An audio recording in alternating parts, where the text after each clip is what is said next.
everyone. I'm Adam Brown, and this is Shell Point Today for Monday, August 11th. On today's show, we're going to take a look back exactly 10 years to 2004, when Hurricane Charley came barreling through southwest Florida. But first, a few reminders for events happening tomorrow. Publisher and designer Jill Hagland will be here to help you create a one-of-a-kind butterfly waxed canvas. You can enjoy learning techniques to apply color, text, images, wax, twine, and spattered crayon to a 4-inch by 4-inch by 4-inch chunky canvas. All skill levels are welcome. Come and construct a work of art that could be perfect for display in your home or as a custom holiday gift. This event takes place tomorrow in the Social Center on the island at 2:15 p.m. and the cost is $10. Also, for you who have RSVP'd, tomorrow is the day for the Virtual Dementia Tour. It runs from 9 a.m. to 12 p.m. and from 1 p.m. until 4 p.m. in the Grand Cypress Room at the Woodlands. 10 years ago this week, Hurricane Charley was bearing down on southwest Florida. At its peak intensity, it attained 150 mile-per-hour winds, making it a strong Category 4. The storm made landfall in southwestern Florida at maximum strength, thus making it the strongest hurricane to hit the United States since Hurricane Andrew struck Florida 12 years before in 1992. After moving briskly through the Caribbean Sea, Charley crossed Cuba on Friday, August 13th as a Category 3 storm, causing heavy damage and 4 deaths. That same day, the hurricane crossed over the Dry Tortugas, just 22 hours after Tropical Storm Bonnie struck northwestern Florida. This was the first time in history that 2 tropical cyclones struck the same state in a 24-hour time period. At its peak intensity of 150 miles per hour, Hurricane Charley struck the northern tip of Captiva Island and the southern tip of North Captiva Island, causing severe damage in both areas. Charley, the strongest hurricane to hit southwest Florida since Hurricane Donna in 1960, then continued to produce severe damage as it made landfall on the peninsula near Port Charlotte. The hurricane continued to the north by northeast along the Peace River corridor, devastating the small cities of Punta Gorda, Port Charlotte, Cleveland, Fort Ogden, Nocatee, Arcadia, Zolfo Springs, Sebring, and Wauchula. Zolfo Springs was isolated for nearly 2 days as masses of large trees, power poles, power lines, transformers, and debris filled the streets. Ultimately, the storm passed through the central and eastern parts of the Orlando metropolitan area, still carrying winds gusting up to 106 miles per hour. The city of Winter Park, north of Orlando, also sustained considerable damage since its many old, large oak trees had not experienced high winds.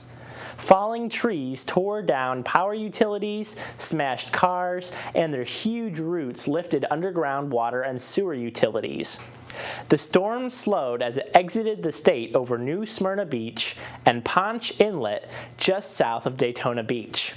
It was ultimately absorbed by a front in the Atlantic Ocean shortly after sunrise on August 15th, near southeastern Massachusetts. Damage in the state totaled to over $13 billion. Charley initially was expected to hit further north in Tampa and caught many Floridians off guard due to a sudden change in the storm's track as it approached the state. Throughout the United States, Charley caused 10 deaths and $15.4 billion in damage, making Charley the second costliest hurricane in United States history at the time. 5 years ago, we took a look back at the week of the big hurricane, and this week we're going to look back again with an installment every day. So, you're watching the weather reports. Charley is definitely on the way. What goes through your mind at this point? Well, we asked some Shell Point residents and staff what they were thinking as they began to make preparations for the first ever evacuation to our hurricane shelter. Probably from the early 80s until the late 90s, I was completely responsible for the hurricane plan. That planning was new to me. I immediately sought out what is our current plan, and it was not well formed. We were supposed to go to a high school that probably wasn't a mile from the river as the crow flies, so we weren't in an area necessarily safe from flooding. I could see it as a possible solution, not a good one. We still face the enormity of transport, and especially when you transport your skilled nursing patients, this is no minor item. Getting the number of folks that we had out of here in whatever transportation we could muster up, getting them out on roads that you could not count on being free to get you anywhere, multiple trips that it would take to get folks somewhere, led us to beefing up the parking garage that we were going to build into the shelter, and that involved enclosing the second floor of it, running it through a wind tunnel test out in Fort Collins, Colorado, a model of it to make sure that we had adequate concrete and steel to meet the worst case storm, that it was high enough to be above what we hope would ever be the worst case storm surge, and spent a lot of money making a parking garage into a very strong, very sturdy, very useful shelter with a generator and a fuel tank, and then all of our supplies and foodstuffs that goes with it. I have a military background, and I am very familiar with strategic long-range planning and planning for large-scale operations. So I was pretty impressed when they came up with, the hurricane plan. But for the first 4 years I was here, it was a matter of review. It was year after year you would do the work you needed to do to update the plan, make sure we had the supplies, the equipment was here, the equipment worked. And it was very gratifying when you never needed any of it. My mother moved here, and when she moved in to Shell Point, she bought storm insurance or hurricane insurance, and I said, Mom, they've never had a hurricane at Shell Point. I've been, associated 30 years. They've never had a hurricane there. You don't need it. Besides that, you're on the second floor of Cameo. What would you need that for? I moved into Periwinkle on a Friday in I guess it was July, and the next Friday was the day Hurricane Charley came through. People had said, the last time it was here was 1960, and it probably won't ever come back again, but Charley surprised us. They started out saying, oh, it's just a blob out in the west, and then the blob's a little bigger, and then the first thing you know, the blob's knocking on our door. The hurricane plan is a phased plan. So as soon as there's a threat that may be as much as 10 days to a week out, we're thinking about it. We need to be in a position to make a decision probably 48 hours in advance of the arrival of the fringe of the storm. And I recall vividly, must have been going on midnight, that we made the decision to set up the shelter. The storm was likely coming on Friday. It was frightening to make a decision, but comforting to know that we had a reasonable option, and we recognized what it could or would do to our residents. But there was a time I had to make a decision as to whether or not we would take the chance of staying independent, or that we would make the move, and we have to live with those consequences. And we elected, when we got the forecast that seemed to put us in the high percentage of possible hit, to make the move and take action, and then deal with it the best we could. All the preparation for supplies and stocks, cleaning the hurricane shelter, notifying the residents, get your hurricane kits together. The residents' council and getting all their folks ready and getting their kits down where they needed to be so that we could pick them up. You better get ready to go, because I was certain we would be evacuated into the shelter. I've decided I'm going to stay to go to the shelter if we have to, so my mind is making sure I have things ready, getting things together. I was terribly excited. I'm going to go through my first real hurricane. I was a court rep then. I was very, very busy getting prepared to go over there and it's just fantastic how well organized it was, considering that Shell Point had never gone through this before. I remember racing out of the meeting when the decision was made, and we started setting up cots to begin for the arrival of the pavilion patients who used those cots at the time. We don't use the traditional hurricane kit in the pavilion, but we do plan for all of the equipment and supply needs that need to travel right along with the residents. So we prepared the carts that carry all of our charts and med carts and treatment carts down the street and up into the shelter.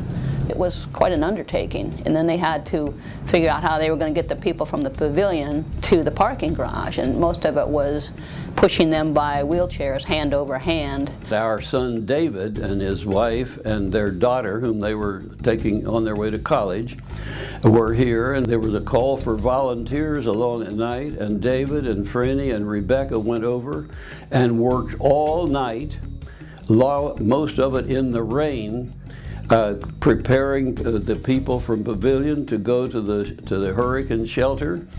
Along the way, David was speaking to a lady. He was pushing a lady and was talking to her in German. And we had a group of folks from the church, is really who it was, that pushed every one of those people up the ramp. Some of us were better at pushing the wheelchairs up the ramp. And suddenly we were sort of singled out and said, you stay here, and this is your job now. And so we would get a running start. I really feel badly for those residents, but we would just move those wheelchairs up the ramp and get them, people situated inside, and then go back down, grab another person and wheel them up the ramp.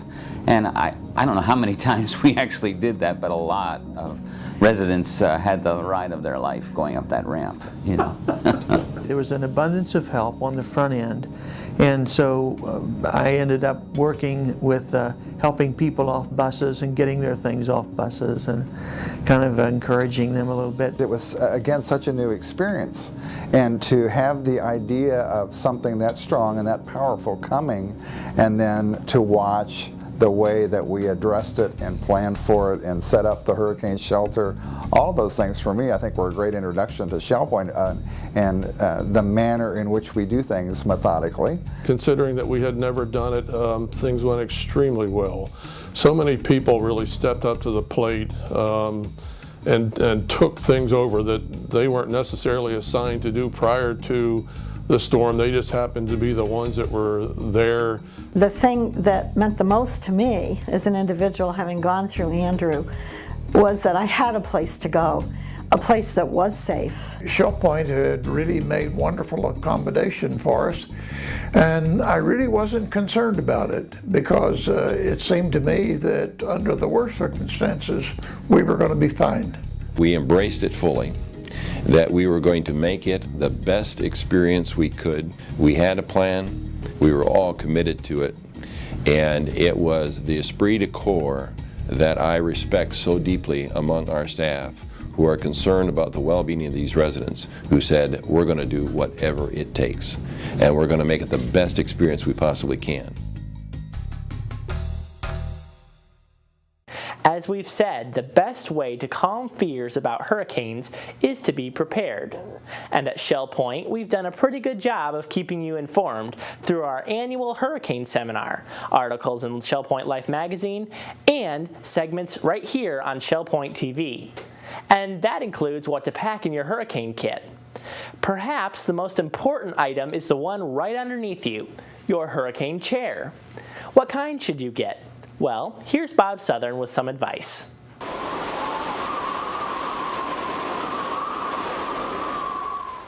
Nothing like spending the day sitting in the sand at the beach in your favorite lawn chair.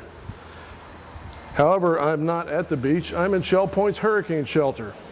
But the point is, if we should evacuate, you may spend a lot of hours in this chair.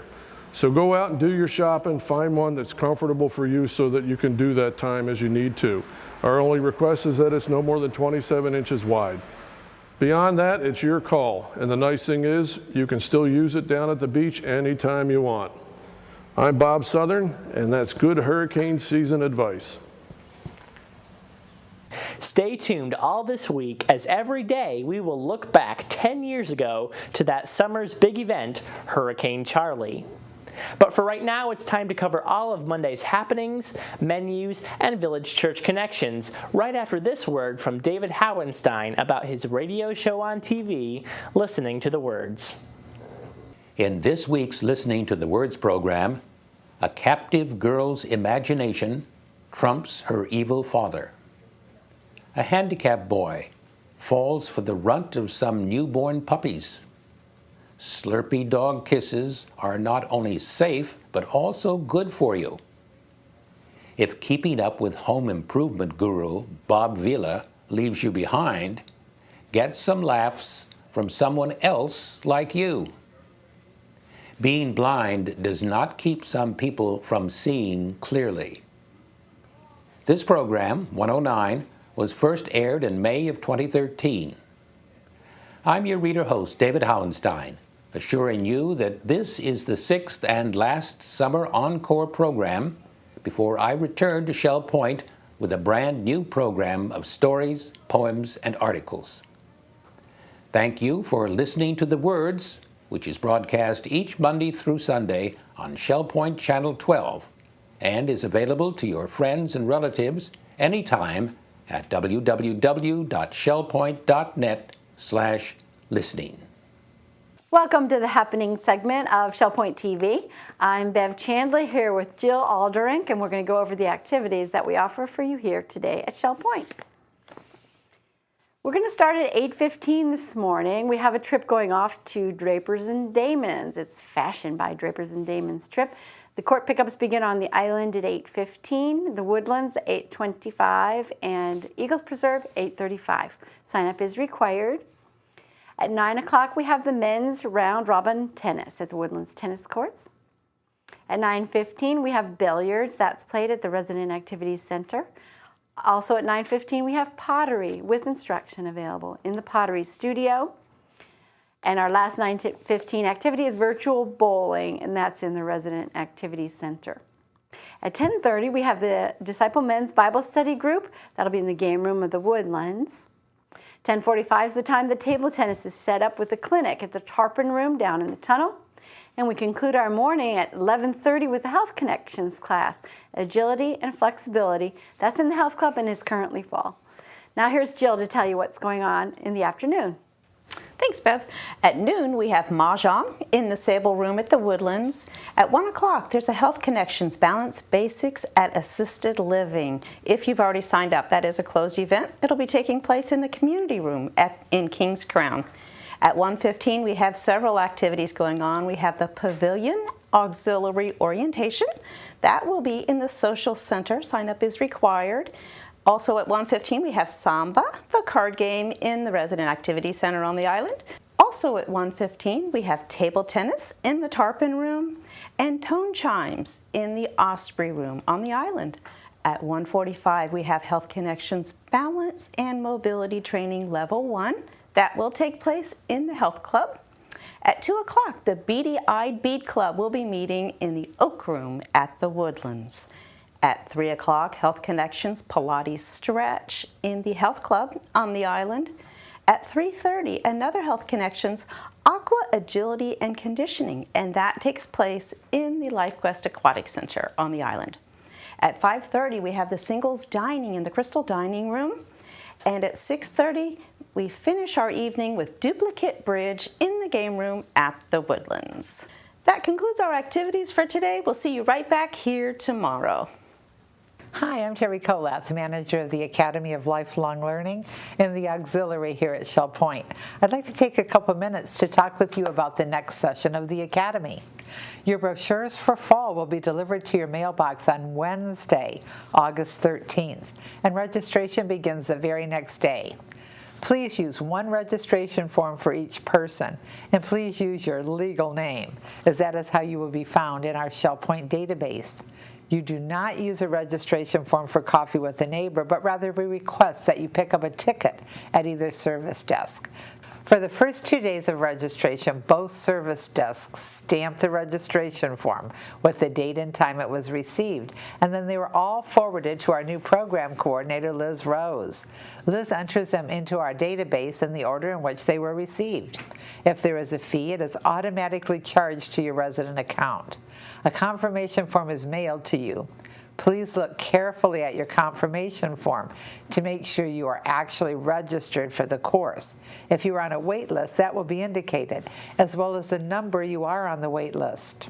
For bigger classes held in the Social Center of the Grand Cypress Room, you can feel free to come to the class even if you are on a wait list, because oftentimes we have people who do not make it to class for one reason or another, and we are glad to offer seats that are empty right before the presentation to those who are on the wait list. After the first 2 days of registration, please bring or mail your registration forms to either service desk, and they will process your registration. There is one exception. Registration forms for classes in the computer college go to the computer college volunteers first. So whenever you register for a class in the computer college, there is always a slight delay in receiving your confirmation form. If you find you must cancel a class, please call either service desk at least 24 hours prior to the class, because if there is a fee, you will be credited back if someone takes your place, and we contact anyone on the wait list to see if they're interested. Please be sure to fill out an evaluation form for each class you attend. That is how we know we are meeting your expectations and your desire for topics. I would like to conclude with a few final words about our resident instructors. The wealth of their experience, expertise, and accomplishment is equaled only by the generosity of spirit in which the knowledge is shared.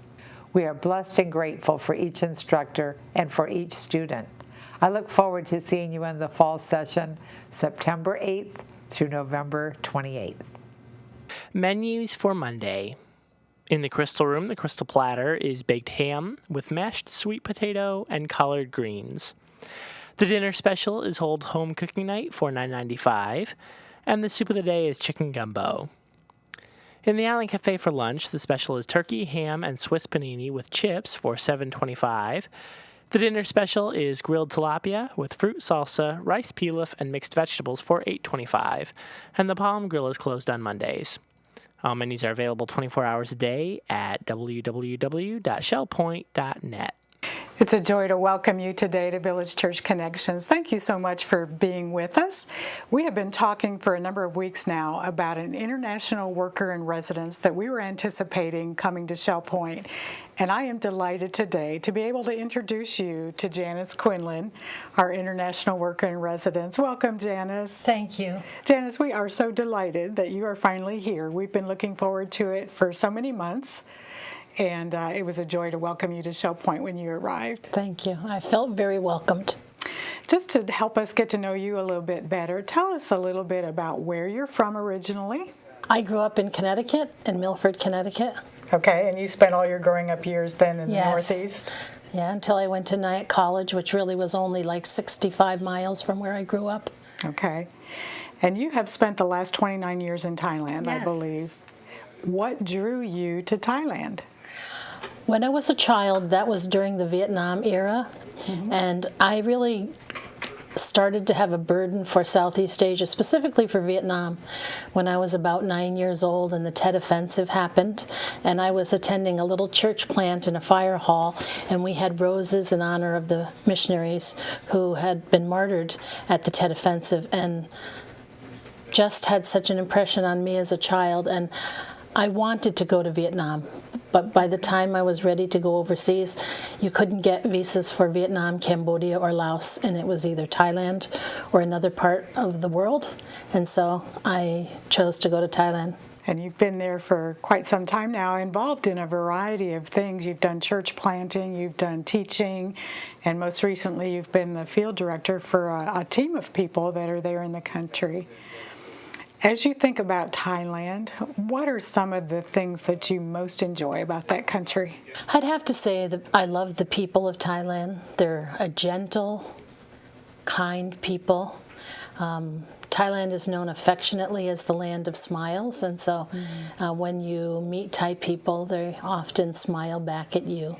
So I'd have to say the people. There's lots of other things, of course, the food and the culture that is fun, but it's the people that draws you there and keeps you there. Is there anything in particular that you're looking forward to this year? Well, I'm looking forward to living amongst people who have greater life experiences than me. All of my ministry, I've worked with people who are younger than me. But I think this is a time in life that God has given me to let people speak into my life and learn from their life experiences. So I just want to get to know them and spend time with them and let them take me under their wing and mentor me a little bit. And I think I could grow tremendously through the wonderful, godly people that are here. You're so right about that. Yeah. Something that I deeply appreciate as well.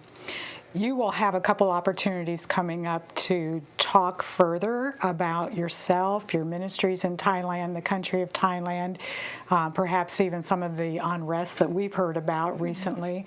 One of those opportunities will be Sunday night, August the 17th. You will be sharing in that evening service in the Social Center at 6:15. And then Wednesday morning, August 20th, for our Women's Ministries Global Outreach. We say Women's Ministries, but men are always welcome to attend that event as well. Do, yeah. Yeah. And we've been talking about that time, a little bit of fun. I think you've brought a few prizes with you. Yeah, everybody loves a prize. So folks will definitely want to be there for that event. It'll be in the Social Center at 10:15 on Wednesday morning, August the 20th. And we're looking forward to those opportunities because it will give us a little better window into your life and your ministry and help us get to know you here right off the start. Yes, thank you, Glenda, for those opportunities. Thank you for choosing to spend this year at Shell Point. We certainly look forward to it. And thank you for joining us today. We invite you Sunday night, August the 17th, or Wednesday morning, August the 20th, to hear more from Janice. I think you'll really appreciate that time. Have a wonderful day. We're glad you joined us for today's show. Tune in tomorrow when we'll find out what it was like to camp out in the Shell Point Hurricane Shelter. We'll get another tip from Hurricane Bob, and we'll check out the furniture sale going on at the Shell Point Thrift Store and get a look inside the newly renovated kitchen at the King's Crown. Until then, this is Shell Point Today for Monday, August 11th. I'm Adam Brown, and for all of us here at Shell Point TV, we hope you have a great day, and we'll see you back here tomorrow.